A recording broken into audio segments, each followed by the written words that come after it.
sua, exatamente. Já poupa um monte de coisa aí, né? Tudo bom, professor? Grande prazer estar reunido com vocês, com o Sérgio e com a Nédia aqui hoje. Assim, sou um seguidor de vocês aí, viu? Valeu demais. Também, Nédia tá sempre ativa aí no Twitter aí, e Sérgio também. Então, Isso. Parabéns pelo trabalho de vocês aí, viu? Muito bom. Se apresente aí pra galera. Quem que é o senhor, o seu nome, que faz, qual o projeto? Júlio Rezende. Sou professor da UFRN, da área de sustentabilidade, engenharia da produção. E há 5 anos estou trabalhando aí essa relação de sustentabilidade e espaço. E eu tive um pós-doutorado nos Estados Unidos em 2016. Foi quando eu vi a experiência dos habitats análogos, né? Tem uma estação no deserto de Utah, que é a MDRS. Nós temos uma propriedade no sertão do Rio Grande do Norte, a 100 quilômetros. Lá a gente já desenvolvia pesquisa na área de sustentabilidade, mas eram construções sustentáveis, construções feitas com resíduo. Legal. E aí, quando a gente viu essa experiência lá de Utah, a gente teve um momento assim, a eureka, né? Poxa, a gente já faz pesquisa no semiárido, temos uma estrutura que era um capril, era um curral de cabras, né? E a gente percebeu que essa estrutura ela poderia ser adaptada para receber, né? Para dar início a essa estação. Então, no início, na nossa estrutura, a gente ocupou só um pedaço assim. Teve uma época que tinha, literalmente, não é brincadeira não. A gente tinha gente de um lado e as cabras do outro, assim. Ah, é? Dividiu com as cabras. Pensou umas cabras em Marte? Aí dá pra ir pra Marte. Aí já começa a mudar a minha... As cabras marcianas. E aí vocês tocaram as cabras, libertaram elas. Aí a gente foi ampliando essa construção, né? Hoje, o que era aí depois, esse lugar que elas moravam lá se transformou na biblioteca. E hoje em dia esse prédio ele é dedicado à estação, essa estação principal, né? E aí tem sido realmente um período nesses 5 anos, de melhoria da estrutura física, da estruturação dos protocolos, porque o pessoal fala assim, poxa, o que é que faz vocês uma estação de simulação? Então são os protocolos desenhados, né? São esses protocolos. Então, não é qualquer um, né? Você não pode abrir aí uma cabana em qualquer lugar e falar que é um habitat, análogo, né? Exatamente. Por exemplo, a gente tem alguns protocolos que a gente vê, por exemplo, que o que está sendo feito na Estação Internacional Espacial, a gente tenta reproduzir o nosso modo, como é que a gente pode adaptar, porque na discussão acadêmica a gente pode... Os protocolos que foram pensados para a Estação Internacional Espacial tem muita ciência por trás, muitos pesquisadores para formatar protocolos que tragam segurança para os astronautas que estão no espaço. Então isso é legal porque, por exemplo, muitos dos protocolos também são pesquisas. Então hoje são em torno de 80 protocolos e 30 pesquisas que são feitas. E aí a gente tem esse paralelo para discutir com a literatura do que está sendo feito de pesquisadores que trabalham com a NASA ou trabalham com a Agência Europeia. Então isso é bem interessante para os eventos também acadêmicos, né, que acontecem, né? Legal. Então, e o Habitat Marte, ele fica o quê? 100 quilômetros de Natal, é isso? Exatamente. Essa distância ela já é suficiente para mudar completamente a paisagem. Já é um local que é considerado, já é um local do bioma Caatinga, né? Então a gente tem aquela paisagem realmente de muitos cactos no local. Tem um período que fica realmente bastante seco e essa característica também da escassez hídrica foi uma das coisas que motivou a criação do Habitat Marte, porque a gente trabalha com autossustentabilidade. Então, essas tecnologias de autossustentabilidade, elas tanto são importantes para o espaço, estão a bordo da Estação Internacional Espacial, como também ela pode permitir o nosso convívio em regiões afetadas pela mudança climática. Então, a gente trabalha são tecnologias voltadas à água, saneamento, né? É a produção de alimentos em sistemas fechados e a questão da energia solar. Então, se você tiver um habitat com essas 3 características, você consegue funcionar de modo independente do mundo, né? Seja no sertão do Rio Grande do Norte, seja num deserto do Oriente Médio, né? Num local isolado do Brasil. Então, isso é bem importante, esse foco nessas tecnologias que a gente trabalha. Tem uma aplicação aí para todo mundo, no final das contas, né? Vai tendo, né? Um spin-off muito bom, né? Um spin-off muito bom, assim, né? Tanto é que a gente essas tecnologias sociais, assim, também, essa associação com tecnologias sociais é uma coisa que justifica muito o projeto, né? A gente recebe também visitas de estudantes também, né? Para que eles percebam que algumas dessas tecnologias podem ser aplicadas no dia a dia também, contribuindo, né, para o desenvolvimento sustentável, né? Legal demais. E o pessoal vai lá e passa quanto tempo lá? Então, uma das vantagens da nossa estação, do Habitat Marte, é a possibilidade de ter missões customizadas. Então a gente pode ter uma missão, por exemplo, uma missão menor foi de uma noite. Assim, normalmente essas missões acontecem numa frequência maior, tipo no final de semana, no sábado e no domingo. Quem é que fecha isso? Empresas já fecharam isso? Então, porque a empresa tem aquele negócio, né? Eu trabalhei em algumas empresas aí, de pegar a galera e levar para um lugar aí, um hotel fazenda, uma coisa do tipo, entendeu? Uhum. E aí põe tipo umas gincana pra você lá, constrói uma jangada, constrói não sei o que, pra ver esse negócio de equipe. Já usaram lá? Ainda não. Aí, ó, fica a dica aí. A ideia. Ideia interessante. E a gente já tem uma metodologia formatada para o mercado corporativo. Ó, que legal! Né? Isso aí é muito legal. Nós trabalhamos, por exemplo, a importância de processos, a questão do mindset, né, de planejamento, né? Então a gente já tem uma metodologia para organizações, para corporações, né, assim, que queiram levar os funcionários, né, os diretores, para essa experiência. E uma das coisas mais legais que a gente tem lá é o seguinte, Sérgio, é o nosso céu, né? Então é um céu que a gente a gente não tem a poluição sonora luminosa, né? A poluição luminosa da cidade. E a gente, durante as nossas experiências, a gente traz também um momento que a gente chama caça satélites, que é um horário entre 18... Os OVNIs, né? Que aparecem por aí. Também, já teve algumas coisas estranhas. Recentemente, né? Eles andaram assustando o pessoal. E assim, nesse horário 18 a 19 horas, já está escuro, mas os satélites eles estão numa altura que eles ainda estão refletindo a luz do sol. E aí a gente fica numa competição para ver qual é a missão que consegue ver mais satélites. Então E assim, realmente a Via Láctea, muitos planetas, então isso, né, meteoros, e isso é uma coisa também que contribui para a mudança de mindset, né? Tem a experiência do astronauta, que ele precisa, o que é que eu posso fazer sobreviver num local isolado, que eu não posso ir no supermercado, comprar numa farmácia. Tem a experiência de olhar para o cosmos, então a gente tenta trazer essa experiência realmente de um desligamento, né? Tanto é que a gente pede que, pessoal, deixa o celular um pouco de lado aí, a gente sabe que... Vocês tinham que recolher na entrada, entendeu? Exatamente. Recolher o celular todo mundo, lacrar, vamos viver a experiência como ela tem que ser, né? Exatamente, então porque isso é uma das coisas mais legais, então uma das nossas vantagens é essa possibilidade de customizar. Então, às vezes, tem uma pessoa que identificou uma promoção de passagem aérea. Mas, tem uma passagem super barata para Natal de R$500 e de volta. Dá certo aí nesse final de semana? Aí a gente verifica lá, se tiver viabilidade, a gente acomoda essa missão, né? O Alexandre está perguntando até isso. Como acompanhar este projeto? Então, assim, o nosso perfil do Instagram, né? Na verdade, a gente está ativo em todas as redes, todas as postagens elas trazem esse conteúdo aí. A gente pede também que as pessoas elas também podem estar perguntando a qualquer momento como é que pode estar fazendo parte dessas missões. Já existe um calendário para 2023, temos missões ainda em 2022 também, que as pessoas podem estar participando. Mas aí que eu queria saber, eu sei que você estava explicando, qual o tipo de pessoa que fecha uma missão dessa? Como que é? A gente já teve uma coisa muito boa pergunta. Nós podemos ter pessoas de todos os tipos. Então, por exemplo, a gente já teve uma criança de 10 anos acompanhada pela mãe que veio de Belém, a Isabela, que gosta da área espacial, uma cientista mirim, e temos pós-doutores. Então o perfil é muito heterogêneo.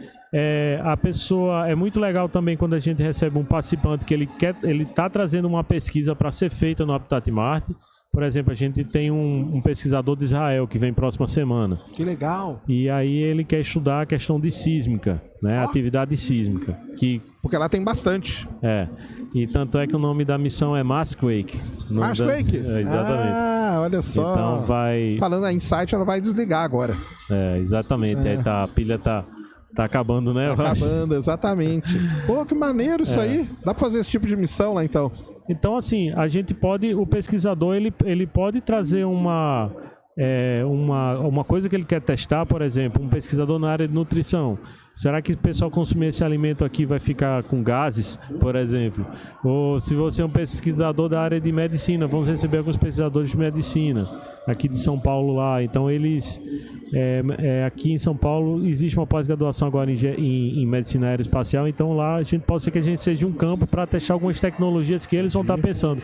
Então a gente pode receber pessoas de todas as áreas do conhecimento. E podemos ter uma pessoa que chegue e diga assim, olha, professor, não sei nada, eu não tenho ideia de nada que eu possa fazer lá.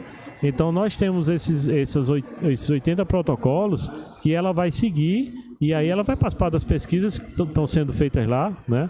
E vai gerar dados também. Vai acabar ajudando de alguma forma o desenvolvimento, né? De tudo, né? E muitas vezes essa pessoa que ela vem com um olhar bem diferente, pode estar contribuindo para que a gente mude e atualize esses protocolos também que estão em funcionamento. Então, é bem variado, assim. O principal é a motivação, né, também das pessoas estarem participando disso, né?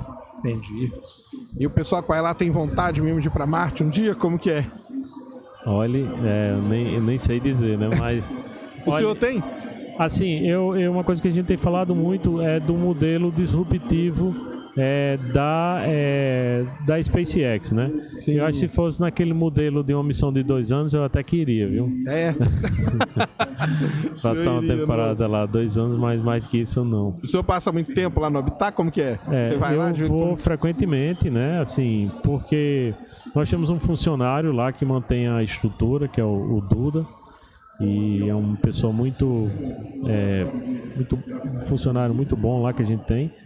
E estou indo frequentemente, né? Assim, hoje a gente já consegue fazer um monitoramento remoto também, né? De algumas atividades que são feitas lá.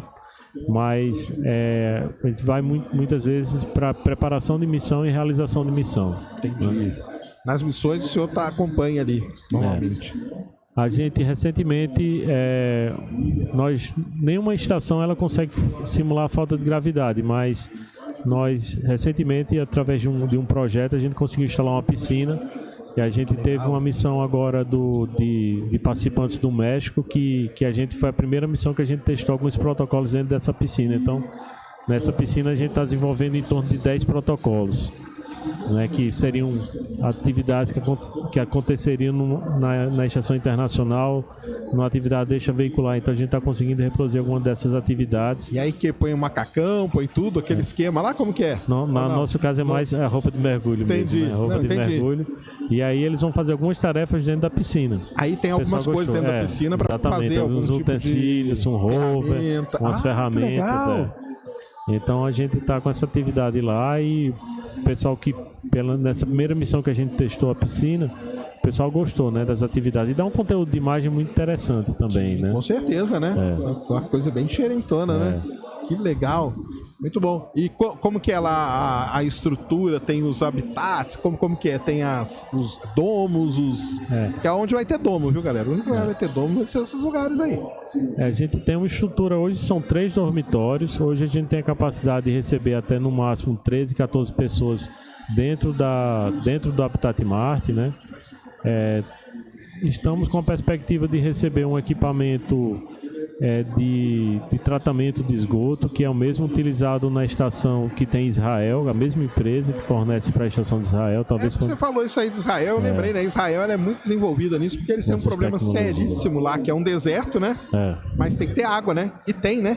Exatamente. Ninguém em Israel morre de sede, né? Morre de falta d'água. Exatamente, né? Várias tecnologias que dão suporte a isso, né? Essa sustentabilidade. E então temos biblioteca, temos um machine shop, né, uma oficina. Legal. E então temos a estufa que é acoplada. E aí a gente está com a perspectiva de realmente construir uma melhoria da nossa estrutura lá usando domos, né? Então vai ficar uma estrutura bem mais space design, né, assim. Temos, no nosso complexo, a gente tem um tubo de lava lá, um Lava Cave Habitat. Ah, legal. Sim, Aí é um o que eu falo. treinamento mesmo, né? Porque provavelmente os habitats serão os tubos de lava. Exatamente. Que é muito legal, porque um dos problemas da vida em Marte é a questão da radiação cósmica.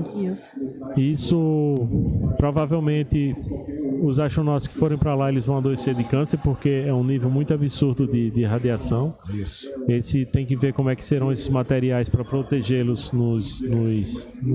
nesses locais, né, nesses habitats. Então, das opções seriam os tubos, né? Que aí você já tem a proteção natural, né?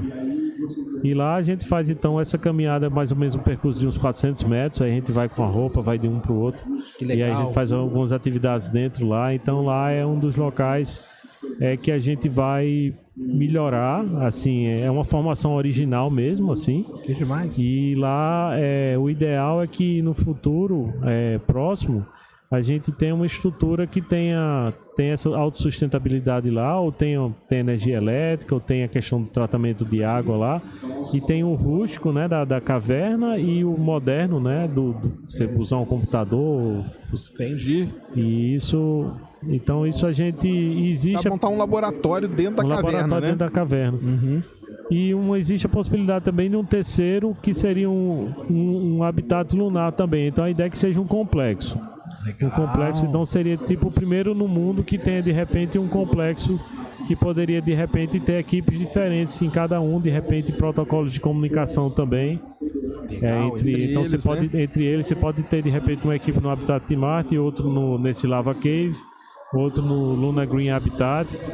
Então isso a gente está participando de um edital. Se a gente ganhar, vai ser possível fazer tudo isso e vai ficar muito bonito, né? Assim, como é que isso pode ser colocado também como um local turístico também, que o pessoal vá para visitar também e receber escolas, né? Super interessante, né? Um local super Vocês têm um site que a gente consiga ver imagens, que a gente consiga colocar aqui para o pessoal ver?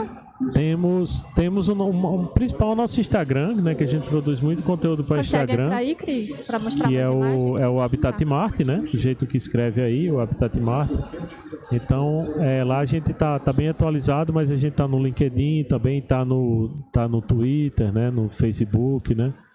E a gente quer ver se começa a trabalhar com o TikTok. A gente não tem nada, tem um perfil do TikTok, mas ainda não tem nada. Cenário legal vai ter pra fazer as coisas, né? Tem muito. Sei lá, o cenário é muito bacana, né?